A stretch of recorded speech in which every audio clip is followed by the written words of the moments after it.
E assim foi feito à noite, quando se vê, à noite, quando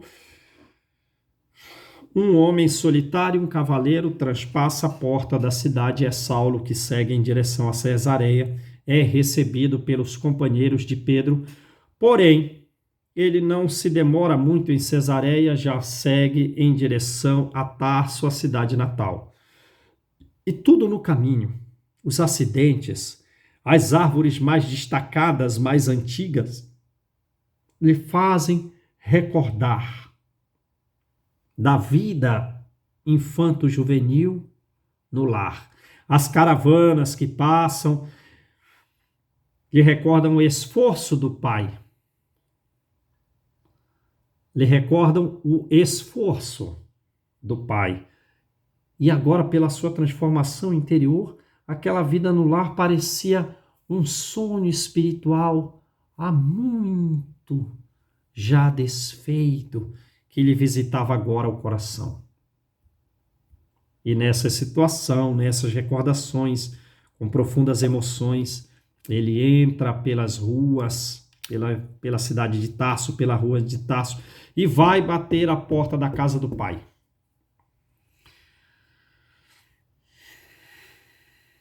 Os dois servos vêm atendê-lo, mas não reconhecem. São servos mais antigos da casa e eles não reconhecem. E Saulo então tem ideia da sua transformação.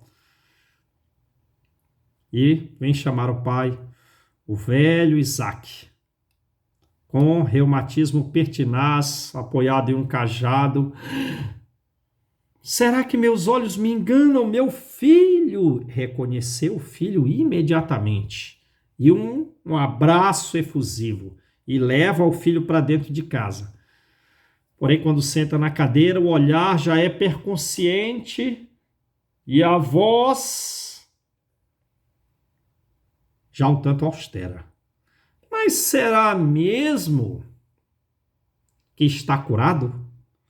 Com aquelas palavras, Saulo, ele percebeu a situação difícil em que se encontrava, colocou toda a comoção, todo o peso da humildade das suas dificuldades na voz e disse: Pai, eu estou doente, eu necessito da caridade alheia. Acolhei-me, Pai. Não me expulsais, Pai. Eu necessito recomeçar a vida. Eu não estou doente. Mas não está doente? Mas nenhuma compaixão na voz do pai. Extrema firmeza. Mas não estás doente? E o que foi aquela comédia de Damasco? A tua mãe encontrou repouso na morte. Mas e eu? Julgas-me indiferente à tua traição? Eu estou vivo porque diariamente tenho esperado a notícia de que foi um mal-entendido, de que foi uma perturbação. Como? Os filhos esquecem dos pais, mas os pais não esquecem dos filhos e sabem medir melhor a crueldade dos seus atos. Como foste lançar tamanha traição sobre esta casa, sobre os princípios sagrados ensinados desde o berço? Muitos esperavam de ti. Eras a esperança de uma raça em função dos ensinos que que te demos. Nós nos sacrificamos por ti, te demos os melhores mestres, e é assim que retribuis? Saulo podia enfrentar homens armados, verberar os maus procedimentos de muitos, assumir a difícil cadeira, perigosa cadeira de julgar a hipocrisia humana, mas diante daquele velhinho que não conseguiria a sua transformação espiritual, ele chorou. Chorou como talvez nunca tivesse chorado na vida, convulsivamente, e o pai, austero: choras, choras, Eu nunca te dei exemplo de fraqueza. Lutamos arduamente nos dias mais difíceis para que nada te faltasse. E tu choras. Essas tuas lágrimas são fruto do remorso, da tua traição. E Saulo compreendeu que o pai não o entenderia. E ele diz, quando o pai continua, quando fiquei sabendo a respeito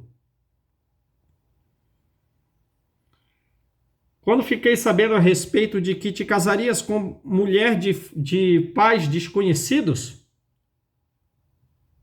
esperei a tua posição direta, mas quem veio aqui foi tua irmã e o esposo, ralado de vergonhas, porque Jerusalém havia emitido uma ordem de prisão contra ti. E eu fico a pensar diariamente se não é esta moça a razão dos teus problemas. E a referência a Abigail lhe levou uma mudança de postura. Paulo vai agora falar, porém, com humildade. Não, pai, essa moça era uma santa. Se ela estivesse viva, eu talvez estivesse mais equilibrado para recomeçar a vida. Recomeçar a vida? O que quer dizer com recomeçar a vida? Quero dizer, pai, que o episódio de Damasco não foi uma comédia e que Jesus me transformou a vida.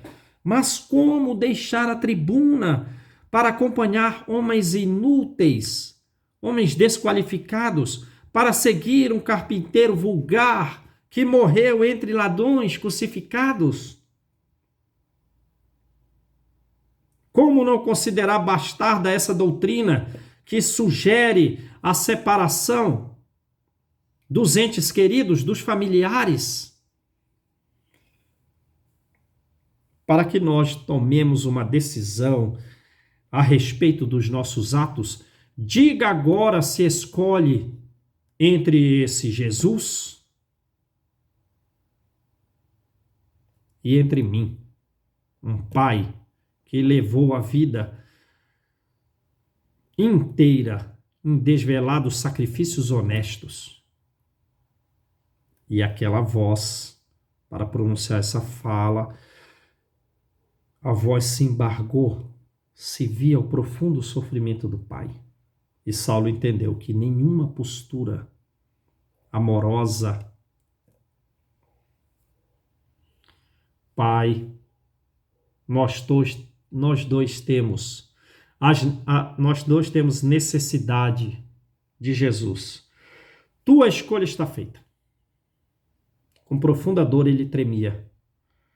O coração queria abraçar o filho, mas o cérebro, tua escolha está feita. Não tens nada a fazer nesta casa. Mas o cérebro, vinculado aos dogmas religiosos, expulsava o filho de casa como se cumprisse o dever. E Saulo então implorou: pai, eu estou profundamente doente e cansado. Necessitando recomeçar, eu não tenho para onde ir. E tu também me expulsais? Corrija a expressão. Não te expulsamos. Foste tu que abandonaste a família. Não a abandonas em nome de Jesus? Peça a Jesus o auxílio.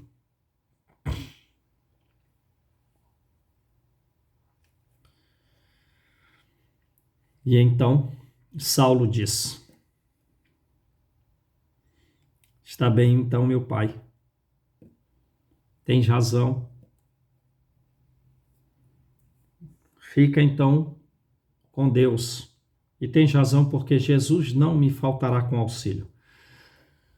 Vai, passa pela sala em direção à porta de saída, observa os móveis, observa a cadeira da mãe, recorda das lições de infância, dos seus ensinos, dos ensinos da mãe, e tem a impressão de vê-la a acenar, sorridente, um adeus. E ele sai pelas portas numa situação em que ele teve medo dele mesmo.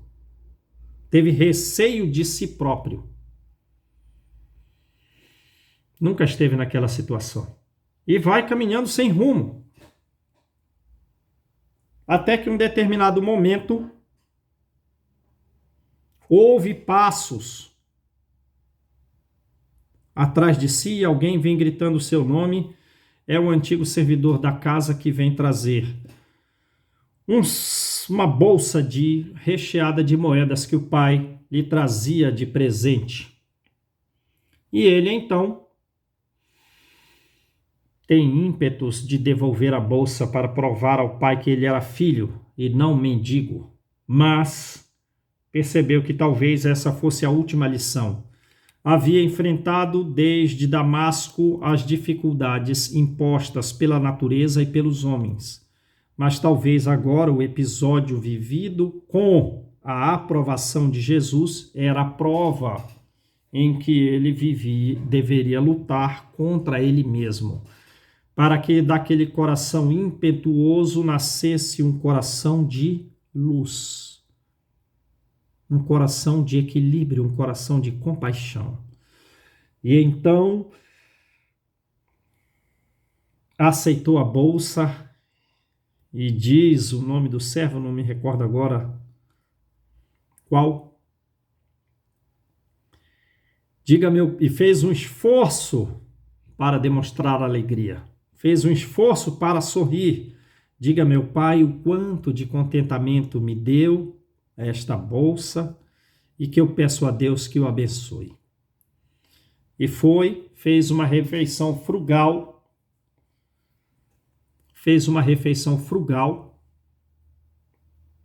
numa modesta mercearia, porém,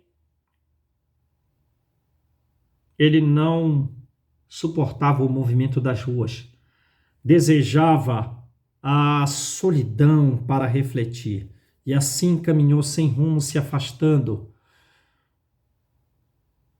de Tarso, e foi parar 20, 30 quilômetros depois aos pés do Monte Tauro, quando já era o fim de tarde. Então ele caminhou mais ou menos pelo mais 6 horas.